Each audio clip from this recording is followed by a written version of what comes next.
মুসলিম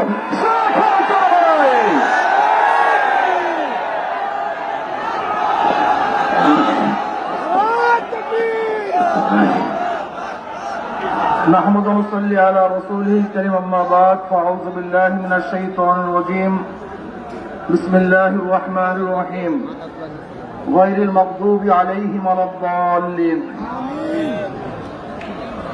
আজকে এই সম্মেলনের সম্মানিত সভাপতি আমাদের শ্রদ্ধাভাজন আমির সর্বস্তরের জনগণ ভাইয়েরা আমার, আমরা এখানে কেন একত্রিত হয়েছি?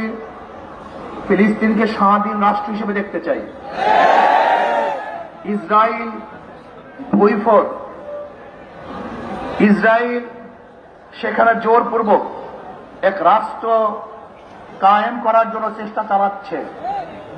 মানুষকে হত্যার ভিত্তিতে, ধর্ষণের ভিত্তিতে, জুলুম নির্যাতনের ভিত্তিতে, গণহত্যার ভিত্তিতে আজকে আমাদের সন্তানেরা না খেয়ে আছে, হাজারো সন্তানেরা চিকিৎসাবিহীন মরছে, হাজারো মারা তাদের বুক খালি করছে। কিন্তু আমেরিকা সেই জালেমদের পক্ষে, খুনিদের পক্ষে, ধর্ষকদের পক্ষে, যারা নির্যাতন করছে তাদের পক্ষে। জালেমরা জালেমের পক্ষেই থাকবে, কিন্তু মাজলুমদের ঐক্য হতে হবে।